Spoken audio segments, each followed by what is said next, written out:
નમસ્કાર વિદ્યાર્થી મિત્રો, ધોરણ 11 કોમર્સ અને 11 આર્ટ્સ ના વિદ્યાર્થીઓ માટે ઇકોનોમિક્સ વિષયનું ચેપ્ટર નંબર 8 આર્થિક સુધારાઓ જેમાં ભાગ 12 અત્યાર સુધી આ ચેપ્ટરના 11 વિડિયો લેક્ચરના સેશનનો આપણે અભ્યાસ કર્યો છે. છેલ્લા સેશનમાં આપણે ભારત દેશની વિદેશ વેપારની નીતિના તબક્કાઓ ભણતા હતા, જેમાં પહેલો તબક્કો આપણે પૂરો કર્યો છે. હવે ભારતની વિદેશ વેપાર નીતિનો દ્વિતીય તબક્કો એટલે કે ભારત દેશની વિદેશ વેપાર નીતિનો બીજો તબક્કો કયો છે તો કે વૈશ્વિકીકરણ પછીનો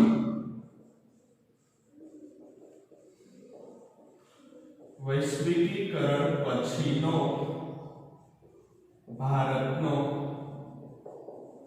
વિદેશ વેપાર નીતિનો તબક્કો.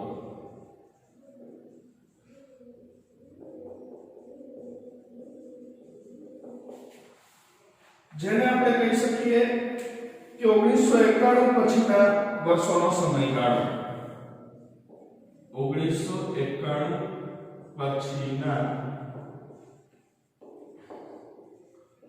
વર્ષોનો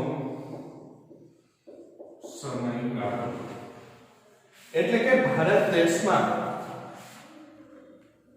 વર્ષ 1991 થી જે આર્થિક સુધારાઓ અમલમાં મૂકવામાં આવ્યા એ પછીથી આજ દિન સુધી ભારત દેશના વિદેશ વેપારમાં કઈ રીતે પરિવર્તનો થયા છે, કઈ રીતે નોંધપાત્ર વૃદ્ધિ થઈ છે એ વિશે ભણવાનું છે. એટલે કે બીજો તબક્કો ભારતના વિદેશ વેપારનો એ છે વૈશ્વિકીકરણ પછીનો સમયગાળો.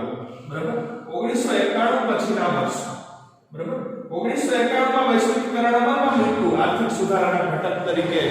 આર્થિક સુધારાઓના ભાગ રૂપે વર્ષ 1991 માં એ વૈશ્વિકીકરણ અમલમાં આવ્યું અને હવેનો તબક્કો એ આપણે છેલ્લા 25 થી 30 વર્ષોનો ભણવાનો છે.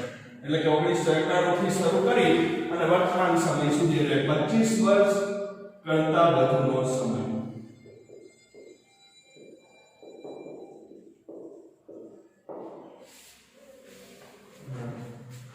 જો હવે એટલે કે વૈશ્વિકીકરણ પછીની ભારતની વિદેશ વેપાર નીતિ બીજો તબક્કો.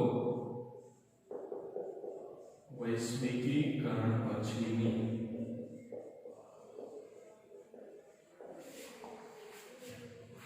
ભારતની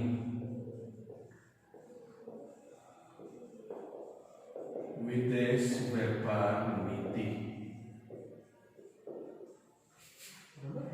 તો જુઓ એમાં 1991 ના વર્ષથી ભારતે આર્થિક નીતિઓમાં પરિવર્તન કર્યું અને વિદેશ વેપાર નીતિ સંરક્ષણાત્મક બનાવવાને બદલે મુક્ત બનાવાઈ. બરાબર, જો એક પછી એક પોઈન્ટ આપણે વિગતવાર અહીંયા જોતા જશું. વર્ષ 1991 પછી ભારતે આર્થિક નીતિઓમાં પરિવર્તન કર્યું અને વિદેશ વેપારની નીતિ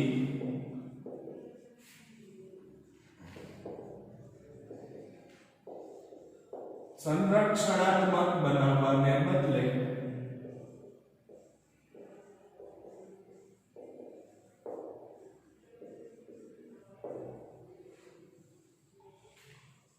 મુક્ત બનાવાઈ. જો વર્ષ 1991 ના સમયગાળા પછી એટલે કે આર્થિક સુધારાઓ અમલમાં મૂક્યા પછી ભારતે આર્થિક નીતિઓમાં મોટા પાયે પરિવર્તન કર્યું. ભારત દેશના જે આર્થિક કાયદાઓ હતા એને બદલ્યા છે. ધરમૂળથી ક્રાંતિકારી પરિવર્તનો લાવ્યા છે. દેશના શાસનકારો એ દેશની આર્થિક નીતિમાં ઉદારીકરણ, ખાનગીકરણ અને વૈશ્વિકીકરણ લાગુ કરવામાં આવ્યું છે. અને અત્યાર સુધી ભારત દેશની વિદેશ વેપાર નીતિ જે સંરક્ષણાત્મક હતી એટલે કે અંકુશવાળી હતી, નિયંત્રણોવાળી હતી, બરાબર, મર્યાદિત હતી. વિદેશ વેપાર નીતિ આયાત ઉપર અંકુશ હતા, નિયંત્રણો હતા. એના બદલે હવે વિદેશ વેપાર નીતિને મુક્ત બનાવાઈ છે. બધા જ પ્રકારના અંકુશો અને નિયંત્રણોમાંથી ક્રમશઃ વિદેશ વેપારને મુક્ત કરતા જવાયું છે. 1991 પછી વિદેશ વેપારમાં એવા પરિવર્તન થયા કે પહેલાના વર્ષોમાં આયાતો મર્યાદિત હતી, આયાત ઉપર અંકુશ અને નિયંત્રણો હતા, ભલે ફરજિયાત હતી, કરવી પડતી હતી આયાત, સરકારની પરવાનગી લઈને, સરકારના કેટલા નિયંત્રણોનું પાલન કરીને. એના બદલે 1991 પછી એટલે કે વૈશ્વિકીકરણ અમલમાં મૂક્યા પછી ભારત દેશે એવી વિદેશ વેપાર નીતિ ઘડી કે એના અંકુશોમાંથી ક્રમશઃ મુક્ત નીતિ ઘડી. અત્યાર સુધી જે અંકુશો અને નિયંત્રણો વાળી વેપાર નીતિ હતી એને ક્રમશઃ અંકુશ અને નિયંત્રણને ઘટાડી અને મુક્ત બનાવતા ગયા છે. રૂપિયાને પણ વિદેશી મૂલ્યમણ સાથે બજારમાં ક્રમશઃ અંકુશ મુક્ત કરાયો. અત્યાર સુધી રૂપિયાનું મૂલ્ય નક્કી કરવાનું કાર્ય પણ સરકાર હસ્તક હતું. 1991 સુધી એ રૂપિયાના મૂલ્ય નક્કી કરવામાં પણ સરકારનો જે ભાગ હતો એને રદ કરાયો છે. રૂપિયાને સરકારના અંકુશોમાંથી મુક્ત કરાયો છે. એટલે કે વિદેશી ચલણની સામે, વિદેશી મૂલ્યમણની સામે રૂપિયાનું મૂલ્ય કેટલું નક્કી કરવું એ બજારના માંગ અને પુરવઠાના પરિબળોને આધારે હવે નક્કી થાય છે. અગાઉ સરકાર હસ્તક હતું એ હવે માત્ર ક્રૂડ ઓઇલ, રસાયણ એટલે કે કેમિકલ્સ અને ખાદ્ય તેલ આટલી આયાતોમાં જ થોડા ઘણા અંકુશો રહ્યા છે. બાકીની તમામ આયાતો મુક્ત બની છે. હવે માત્ર 3 વસ્તુઓ એટલે કે હવે માત્ર ક્રૂડ ઓઇલ, ખાદ્ય તેલ અને રસાયણ કેમિકલ્સ, રસાયણોની આયાતોમાં જ થોડા અંકુશો રહ્યા છે.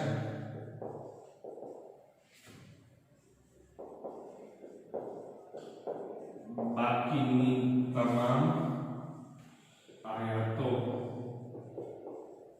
હવે મુક્ત બની છે. 1991 થી લઈ અને આજ દિન સુધી હવે માત્ર 3 આયાતોમાં જ સરકારના થોડા ઘણા અંકુશો છે. માત્ર 3 આયાતોમાં જ સરકારના થોડા ઘણા નિયંત્રણો બાકી રહ્યા છે. ક્રૂડ ઓઇલ, પેટ્રોલ, ડીઝલ વગેરે, બરાબર, ખાદ્ય તેલ અને રસાયણો એટલે કે કેટલાક કેમિકલ્સ એમાં જ આયાત કરવા માટે સરકારની પરવાનગીની જરૂર છે. બાકીની તમામ ચીજ વસ્તુઓ અને સેવાની આયાતો એ મુક્ત બનાવવામાં આવી છે. બરાબર, એના પર કોઈ અંકુશ કે નિયંત્રણો લાદવામાં આવ્યા નથી. આ ઉપરાંત સીધા વિદેશી મૂડીરોકાણની ભારતમાં છૂટ આપવામાં આવી. આગળના સેશનમાં આપણે ભણ્યા કે વૈશ્વિકીકરણના ભાગરૂપે પ્રત્યક્ષ વિદેશી મૂડીરોકાણની છૂટ થઈ. પ્રત્યક્ષ વિદેશી મૂડીરોકાણની છૂટ આપવામાં આવી, છૂટ અપાઈ. તેથી વિદેશી કંપનીઓ જે છે કે વિદેશી પેઢીઓ જે છે એ ભારતમાં સરળતાથી ડાયરેક્ટ જ સીધી રીતે ખરીદ વેચાણ કરતી ગઈ. બરોબર, એટલે વિદેશી મૂડીરોકાણની છૂટ અને ખાનગીકરણની પ્રક્રિયાને લીધે વિદેશી કંપનીઓ હવે ભારતમાં સીધું જ ઉત્પાદન અને વેચાણ કરી શકે છે. હવે કોઈ પણ વિદેશી કંપની હાલના સમયમાં ભારતમાં જો એને વેપાર કરવો હોય, પોતાની ચીજવસ્તુનું ઉત્પાદન કરવું હોય, વેચાણ કરવું હોય તો એના માટે લાયસન્સ લેવાની પરવાના પદ્ધતિ એ રદ કરવામાં આવી છે. સરકારી નિયંત્રણોના અંકુશો હળવા કરવામાં આવ્યા છે. પરિણામે એ ખાનગીકરણ અને વૈશ્વિકીકરણ 1991 પછી અમલમાં આવતા ભારતમાં વિદેશ વેપાર ભરપૂર પ્રમાણમાં વિકસ્યો છે. વિદેશની કોઈ પણ કંપની, સંસ્થા કે પેઢી ભારતમાં સીધું જ ઉત્પાદન અને વેચાણ કરી શકે છે. એટલે ભારતમાંથી ત્યાં નિકાસો પણ વધે છે.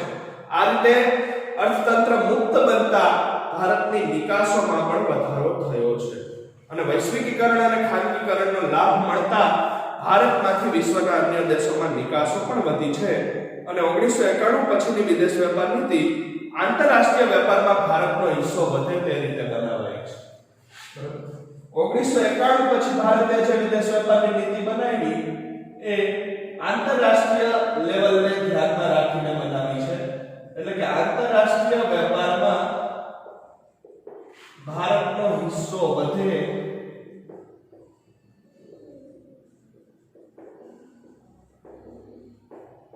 તે રીતે આ નીતિ બનાવાઈ છે અને 1995 માં ભારત વિશ્વ વેપાર સંગઠનનું સભ્ય બન્યું. અહીંયા ખાસ ધ્યાન આપજો, 1995 ના વર્ષમાં ભારત WTO એટલે કે વિશ્વ વેપાર સંગઠનનું સભ્ય બન્યું. વર્લ્ડ ટ્રેડ ઓર્ગેનાઇઝેશન, બરાબર, WTO. 1995 ના વર્ષમાં ભારત એ WTO નો સભ્ય બન્યો અને WTO ની સલાહ સૂચન અને માર્ગદર્શન હેઠળ ભારતના વિદેશ વેપારના કાયદાઓ ઘડવામાં આવ્યા, જેથી કરી વૈશ્વિકીકરણ પછી આર્થિક સુધારાઓનો ભરપૂર લાભ મળતા આ બીજા તબક્કામાં ભારતનો વિદેશ વેપાર વધ્યો છે, ફૂલ્યો ફાલ્યો છે અને ભારતના વિદેશી મૂલ્યાંકનમાં પણ નોંધપાત્ર વૃદ્ધિ થઈ છે. તો આ હતા ભારતની વિદેશ વેપાર નીતિના જુદા જુદા બે તબક્કાઓ, જેનો આપણે અભ્યાસ પૂર્ણ કર્યો છે. હવે આ ચેપ્ટરના છેલ્લા બે મુદ્દા કે આર્થિક સુધારાઓનું મૂલ્યાંકન એ આપણે ભણવાના છે.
હવે પછીનો આપણો અભ્યાસનો નેક્સ્ટ પોઈન્ટ ભારતમાં થયેલા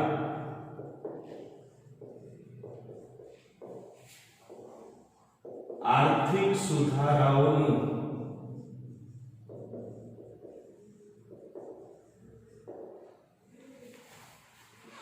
મૂલ્યાંકન.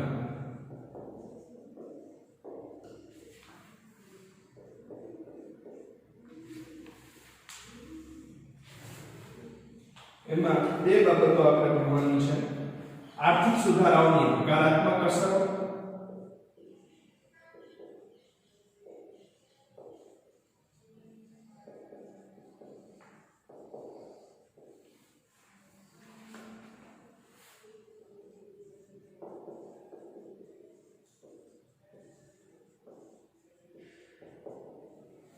અને બીજું દેશમાં આર્થિક સુધારાની નકારાત્મક અસરો.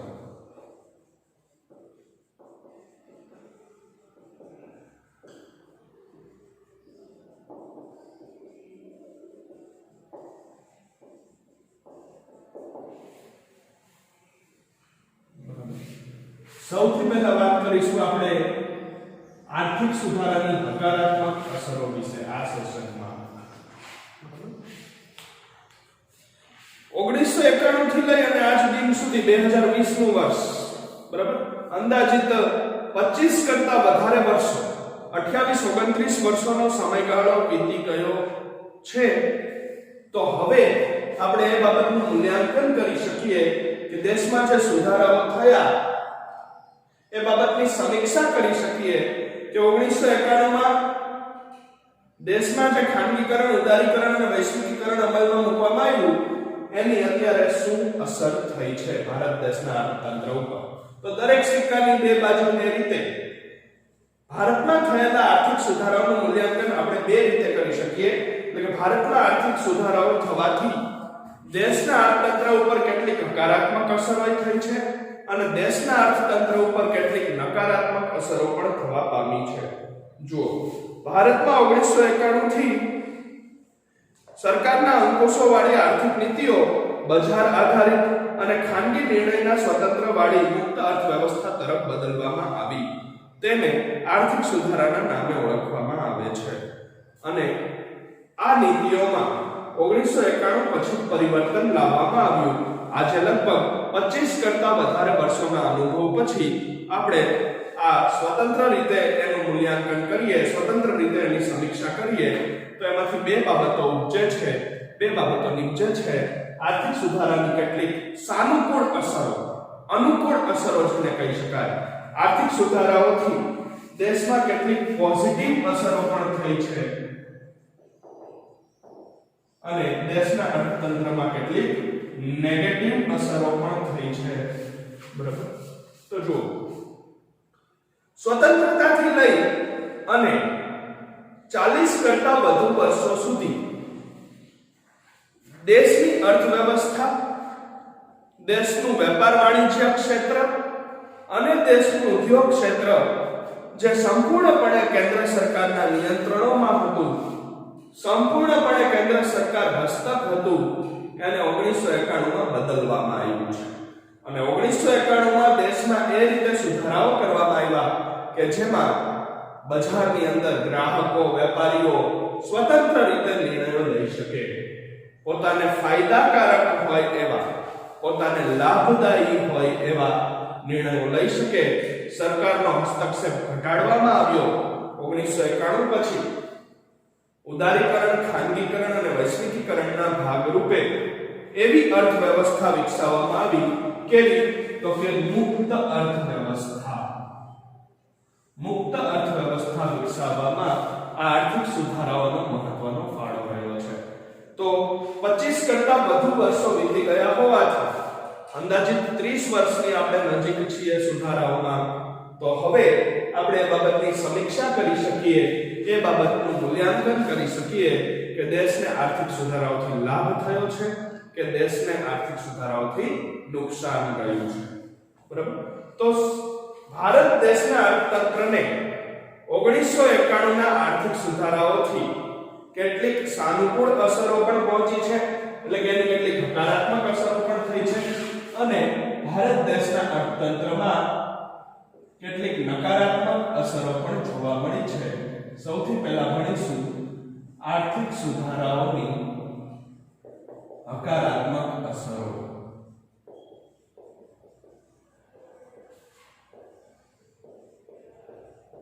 જેને આપણે સાનુકૂળ અસરો પણ કહી શકીએ અથવા તો એને પોઝિટિવ ઇફેક્ટ પણ કહેવાય. બરાબર? તો કેટલીક 8-10 એ સાનુકૂળ અસરો પણ થઈ છે. નંબર 1, દેશના ગ્રાહકોને આંતરરાષ્ટ્રીય ગુણવત્તાની વસ્તુઓ સહેલાઈથી અને સસ્તા દરે મળતી થઈ. એટલે કે ભારતે આર્થિક ક્ષેત્રમાં ઉદારીકરણ, ખાનગીકરણ અને વૈશ્વિકીકરણની જે નવી નીતિ અપનાવી તેના કારણે બજારનું મહત્વ વધી ગયું. બજારની અંદરના વેપારી અને ગ્રાહકોનું મહત્વ વધી ગયું. એમનું વર્ચસ્વ, વેપારી અને ગ્રાહકોનું પ્રભુત્વ એ વધ્યું. પહેલા તો સાવ નહોતું. તમામ નિર્ણયો સરકાર દ્વારા લેવાતા, અંકુશો હતા, નિયંત્રણો હતા. એના બદલે 1991 ના વર્ષથી ભારતે જે આર્થિક સુધારાઓ અમલમાં મૂક્યા અને ખાનગીકરણ, વૈશ્વિકીકરણ અને ઉદારીકરણની જે નીતિ અપનાવી એ કારણથી દેશના બજારોમાં વેપારીઓ અને ગ્રાહકોનું પ્રભુત્વ વધ્યું, એમનું મહત્વ વધ્યું. એટલે કિંમત નક્કી કરવામાં, ચીજવસ્તુઓની, કર્મચારીઓનું વેતન કે પગાર નક્કી કરવામાં વગેરે જેવા નિર્ણયો લેવામાં એ વેપારીઓ અને ગ્રાહકો એ વધુ એકબીજા પ્રત્યે અનુકૂળ બન્યા. ચીજવસ્તુઓની બાબતમાં દેશની અને વિદેશી ચીજવસ્તુ એવા ભેદભાવ મટી ગયા, ભેદભાવ ઓછો થયો. દેશી અને વિદેશી, સ્વદેશી અને વિદેશી એવો જે ભેદ હતો એ ભેદ ઘટ્યો. પરિણામે એ પહેલી સાનુકૂળ અસર એ થઈ કે દેશના ગ્રાહકોને, દેશની પ્રજાને, દેશના લોકોને વિદેશી એટલે કે આંતરરાષ્ટ્રીય ગુણવત્તાવાળી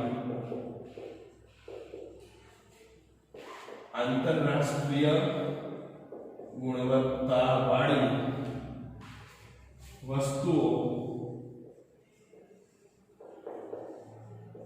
સહેલાઈથી અને સસ્તા દરે મળતી થઈ। આર્થિક સુધારાઓ થવાથી, વૈશ્વિકીકરણ અમલમાં મુકાવાથી, ઉદારીકરણ અમલમાં મુકાવાથી ચીજવસ્તુઓ અને સેવાઓની આયાત નિકાસ મુક્ત બની। આપણે જોયું એ રીતે વિદેશની કોઈ પણ કંપની પોતાની ચીજવસ્તુનું સીધું જ ભારતમાં ઉત્પાદન અને વેચાણ કરી શકતી હતી। એટલે પહેલી સાનુકૂળ અસર, પહેલી એ હકારાત્મક અસર એ પડી કે ભારત દેશના ગ્રાહકોને, ભારત દેશના સામાન્ય નાગરિકોને, ભારત દેશની પ્રજાને, ભારત દેશના લોકોને આંતરરાષ્ટ્રીય ક્વોલિટીની, ઇન્ટરનેશનલ ક્વોલિટીની વિદેશી ઉચ્ચ ગુણવત્તાની વસ્તુઓ એ હવે ભારતના સરળતાથી, સહેલાઈથી અને ઓછી કિંમતે એટલે કે સસ્તા દરે ઉપલબ્ધ થઈ। સસ્તા દરે સારી ગુણવત્તાવાળી આંતરરાષ્ટ્રીય કક્ષાની એ ચીજવસ્તુઓ અને સેવાઓ એ સરળતાથી કે સહેલાઈથી તેમને ઉપલબ્ધ થવા માંડી। બીજી હકારાત્મક અસર એ થઈ કે દેશના વિદેશી હુંડિયામણમાં વધારો થયો।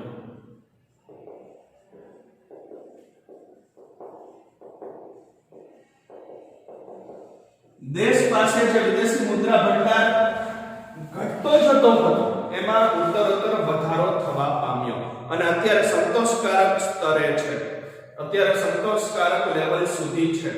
બરાબર, દેશમાં વિદેશી મુદ્રા ભંડાર એટલે કે વિદેશી હુંડિયામણ, વિદેશી ચલણ એ સતત વધતું ગયું। કારણ કે જેટલા પ્રમાણમાં નિકાસો કરી સામે નિકાસ કમાણી આવી અને એમાંથી આયાતોની ચૂકવણી શક્ય બની, એટલે કે ભારત દેશના વિદેશી મુદ્રા ભંડારમાં વધારો થયો, ભારત દેશના વિદેશી ચલણમાં વધારો થયો અને એ વિદેશી ચલણમાંથી આયાતો કરવાનું સરળ બન્યું। ત્રીજો ફાયદો, ત્રીજી હકારાત્મક અસર, ભારતની નિકાસોમાં વધારો થયો।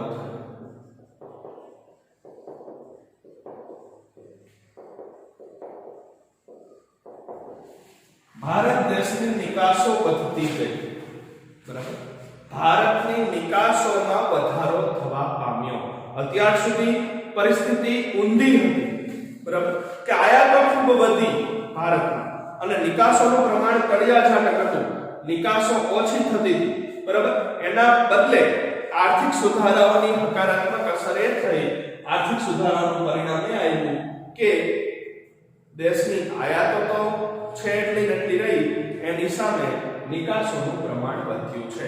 દેશની કુલ નિકાસો એ સારા એવા પ્રમાણમાં વધી છે, નિકાસોમાં નોંધપાત્ર વૃદ્ધિ થઈ છે। ત્યાર પછી ચોથો ફાયદો કે સરકારને વિદેશી દેવાનો બોજો ઘટ્યો અને સીધું વિદેશી મૂડીરોકાણ ભારતમાં શક્ય બન્યું, જેનું કોઈ જોખમ સરકારને માથે નહોતું। કેન્દ્ર અને રાજ્ય સરકારોને વિદેશી દેવાનો બોજ ઘટ્યો।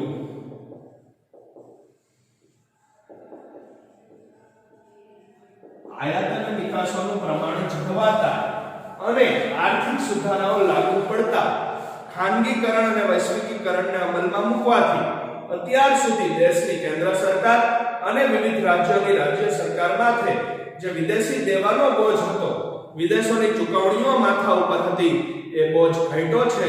ઉલટાનું વિદેશોમાંથી મૂડીરોકાણ ભારતમાં આવતું થયું છે। વિદેશોમાંથી પ્રત્યક્ષ મૂડીરોકાણને ભારતમાં આકર્ષી શકાયું છે, એનું કોઈ જોખમ એ દેશની રાજ્ય કે કેન્દ્ર સરકાર માથે હતું નહીં। મોટા પાયાના રોકાણો દ્વારા ખાનગી ક્ષેત્રનો વિકાસ થયો અને ખાનગી ક્ષેત્રમાં ઉત્પાદન અને રોજગારી વધ્યા।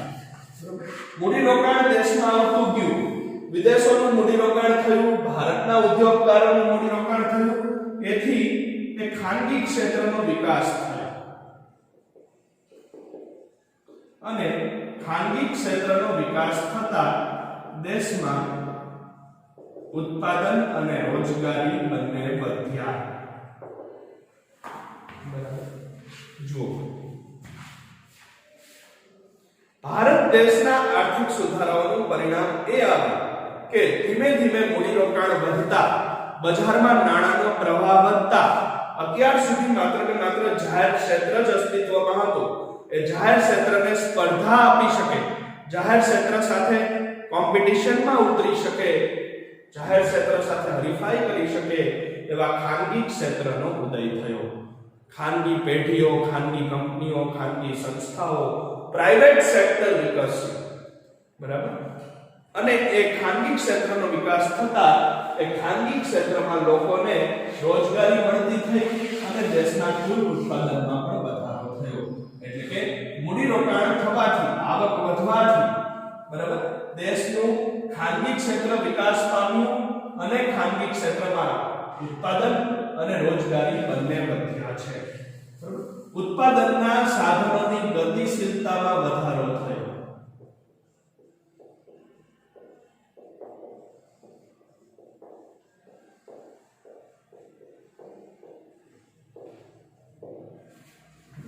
ઉત્પાદનના મુખ્યત્વે 4 સાધનો છે. જમીન, મૂડી, શ્રમ અને નિયોજક. એમાં જમીન ગતિશીલ નથી. બરાબર. જમીનનું પ્રમાણ સ્થિર છે. જમીન એક જ ઉત્પાદનનું સ્થિર સાધન છે. ઉત્પાદનના મુખ્યત્વે 4 સાધનો: જમીન, મૂડી, શ્રમ અને નિયોજક. બરાબર. આ 4 સાધનોમાંથી જમીનનું સાધન એક જ સ્થિર છે, બાકીના બધાય એક ગતિશીલ છે. બરાબર. જમીન એક સ્થિર સાધન છે, બરાબર, બાકીના 3 એક ગતિશીલ છે. બરાબર. તો દેશમાં આર્થિક સુધારાઓ થવાથી, દેશમાં ખાનગીકરણ, વૈશ્વિકીકરણ અને ઉદારીકરણ લાગુ પડવાથી આ ઉત્પાદનના સાધનોની ગતિશીલતા વધી, એ વધુ ઝડપી બન્યા, વધુ કાર્યક્ષમ બન્યા આ બધા સાધનો, અને એનો મહત્તમ ઉપયોગ શક્ય બન્યો. વધુ ને વધુ એ સાધનોનો લાભ મળતો ગયો દેશના અર્થતંત્રને. ત્યાર પછી સરકારના અંકુશોને કારણે ભ્રષ્ટાચાર, અમલદારશાહી, નિર્ણયોમાં વિલંબ અને જડતા વધ્યા હતા તે ઘટતા ગયા. અત્યાર સુધી માત્ર ને માત્ર સરકારનો જ અંકુશ હોવાથી એ સરકારના અંકુશને કારણે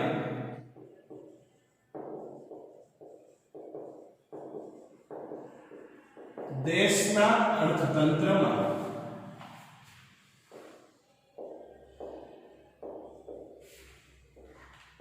ભ્રષ્ટાચાર, સગાવાદ, અમલદારશાહી, જડતા વધ્યા હતા તે ક્રમશઃ રીતે ઘટ્યા.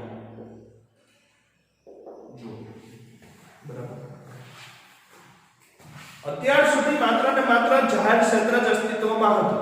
તમામ નિર્ણયો એ સરકાર હસ્તક હતા. અંકુશો અને નિયંત્રણો હતા સરકારના, એ હેઠળ જ કાર્ય કરવું પડતું હતું.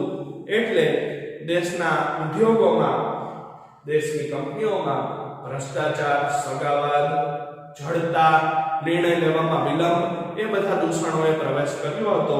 હવે સામે ટક્કર આપવા માટે, હરીફાઈમાં ઉતરી શકે એવું ખાનગી ક્ષેત્ર અસ્તિત્વમાં આવી ગયું હતું અને સરકારના અંકુશો અને નિયંત્રણો ખતમ થઈ ચૂક્યા હતા, પૂરા થઈ ગયા હતા. એટલે ક્રમશઃ ભ્રષ્ટાચાર, સગાવાદ, અમલદારશાહી અને જડતા જેવા દૂષણોમાં પણ ઘટાડો થયો. જો કે આ દૂષણો હજી પણ આપણે સંપૂર્ણપણે નાબૂદ કરી શક્યા નથી, પણ પહેલા કરતા એમાં ઘટાડો જરૂરથી નોંધાયો છે. બરાબર. ત્યાર પછી સરકારના અંકુશ અને મૂડીની અછતને કારણે ઉપેક્ષા પામેલા કેટલાક ક્ષેત્રોમાં ખાનગી મૂડીરોકાણ દ્વારા વેગ મળ્યો. એટલે કેટલાક ક્ષેત્રો સજીવન થયા.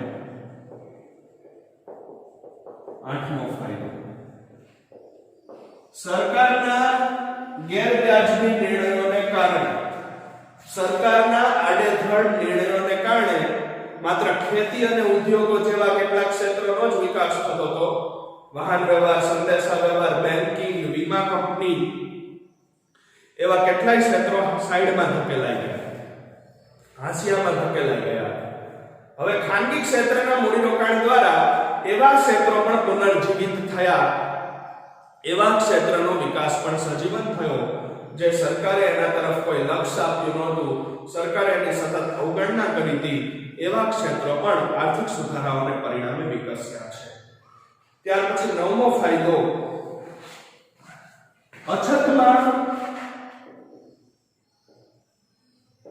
અછતમાંથી છત તરફ પ્રયાણ અને વસ્તુના વૈવિધ્યમાં વધારો થયો. દેશમાં વસ્તુઓ અને સેવાઓની કૃત્રિમ અછત રહેતી હતી અથવા તો કુદરતી અછત રહેતી હતી. ઉત્પાદન ઓછું થવાને કારણે હવે એ બાબત અશક્ય બની ગઈ. અછતમાં ઘટાડો થયો, અછતમાંથી છત તરફ પ્રયાણ થવા લાગ્યું અને હવે દેશમાં કોઈ પણ ચીજ વસ્તુઓ અને સેવાઓની અછત ન રહે એવી પરિસ્થિતિ ઊભી થઈ. દેશ સ્વાવલંબી બન્યો અને એ દેશમાં મળતી ચીજ વસ્તુઓ અને સેવાઓની વિવિધતામાં, એની વૈવિધ્યની ક્ષમતામાં વધારો થયો. વિવિધ જુદા જુદા પ્રકારની ડિફરન્ટ એ ચીજ વસ્તુઓ અને સેવાઓ ગ્રાહકોને મળતી ગઈ. પસંદગીમાં વધારો થયો અને અન્ય દેશ સાથે સામાજિક, સાંસ્કૃતિક અને આર્થિક સંબંધો સુધર્યા. સૌથી મોટો ફાયદો આર્થિક સુધારાઓનો કે અન્ય દેશો સાથે સંબંધો સુધર્યા. વિશ્વના અન્ય દેશો સાથે ભારતના સંબંધો સુધર્યા. આર્થિક દ્રષ્ટિએ, સામાજિક દ્રષ્ટિએ અને સાંસ્કૃતિક દ્રષ્ટિએ પણ. બરાબર.